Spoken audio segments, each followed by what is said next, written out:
This chapter is entitled Opening the Door, and this was the first I knew of what Paula was to tell me and to reveal to me as part of an intrinsic part of her life that she'd kept buried quite well.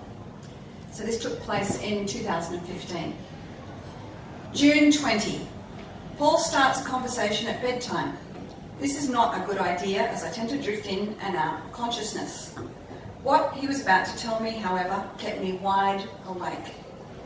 So, did I ever tell you that I had attempted suicide when I was in high school? I had never heard this, never had an inkling, had no idea. I knew Paul was ill-suited for boarding school, but never knew he had contemplated such an act. As I am trying to process this, he says, I've worked out what has been causing my depression, and since I've worked it out, all of my coping behaviours have stopped. What? What was he talking about? I wasn't aware that Paul was suffering depression. I knew he was feeling isolated and lacking social stimulus, but depression? What coping behaviours? I am confused. He went on to explain, I've worked out that I have gender dysphoria. I didn't know what he was talking about, but the name did sound opposed to the word euphoria. So I was guessing it wasn't in the rosy and dandy rainbows and unicorns category. This took a while for my mind to process.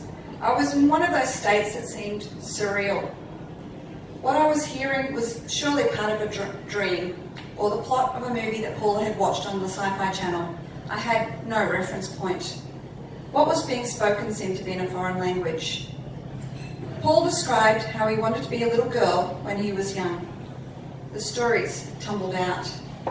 The stealthily trying on of his mother's clothes, being happy being dressed as a girl by his sister, the suicide attempt, trying to castrate himself. What? Huh? Wait, stop. I wasn't comprehending.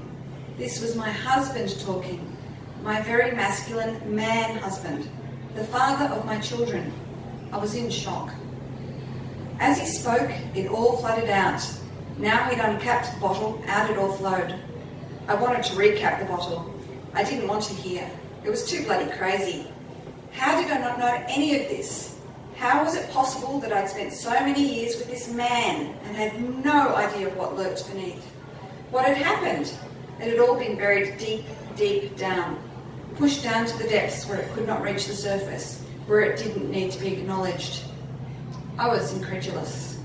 My mind was reeling with so many questions, so much to be answered, so much to be explained. Paul went on to describe how his parents would never have understood. As a young child, he knew they would not be happy if he told them he felt different to the norm. In a community where hypermasculinity ruled, in a Catholic church where anything not resembling the ideal was shunned, ridiculed, overruled and denied. In a family where acceptance of a gay member was barely tolerated, let alone acknowledged. Deep, deep down, deep, deep, deep down. Now I'm going to, after we've gone through some of the transition, this was a point in time where my acceptance had to take its own turning point. This chapter is called A Rose by Any Other Name, because I'm a bit of a Shakespeare fan. Noel asked Paul one day, Daddy, are you upset by us calling you Dad? Paul responded, well, kind of, yes. Well then, Noel says, we'll work out another name for you. This troubled me. It would be too confusing to have two parents named Mum, Mummy. I was Mummy. I earned the name, the title, the prestige of being Mum. I liked being Mum and I was proud of it. It was mine. It was earned through all the years of periods, pregnancies, breastfeeding, mastitis, vomit, explosive diarrhea, sleepless nights, reading and researching childhood maladies, preparing nutritious meals, stroller pushing, kid wrangling. I had postponed my career progression, my life, for the role of being Mum. It had become my career. The kids gave it some thought and then came up with the name Maddie. It was a good compromise, and as a combination of names, preferable to dummy.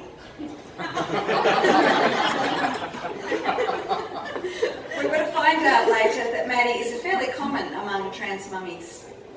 I could not help being impressed with Noelle's empathy. This was outstanding for a 10-year-old. I was a proud mum. Millie started off referring to us as my mother and my other mother, and this caught on with the boys. With the renaming came a more consistent regendering. The kids became adept in using the correct name and pronouns, she, her. But it was far more difficult for me to make the switch. Paula was irked when they used the incorrect title and encouraged them to address her properly, as she was terrified of being outed in public. As the kids made the change, it was about time for me to as well. I tried my hardest and started off by calling Paula Paulie, a pet name for Paul that I had used often in the past. Paula became more relaxed after the renaming and more comfortable at home. I noticed a striking change in how Paula sought solace within the family rather than on chat sites and Slack forums, messaging and emailing other transgender people. I was glad. I detected a palpable close-mindedness among the trans community. It was an echo chamber. Self-righteousness supporting self-righteousness. Selfishness multiplied. Transition appeared to be the holy grail, whatever it might hold it back, shunned, excluded, denied, ridiculed and chastised.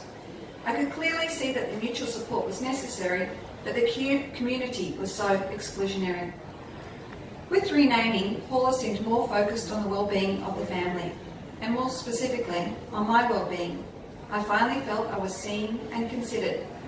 After months of feeling so completely powerless, so trodden down and overrun, I was finally being heard. It was about time. My recent life had been miserable. There had been a very clear correlation. As Paul's happiness with the situation increased, my happiness decreased proportionately.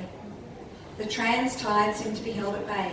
I was hoping to see it recede, give me more time to catch my breath and to restore equilibrium in my life.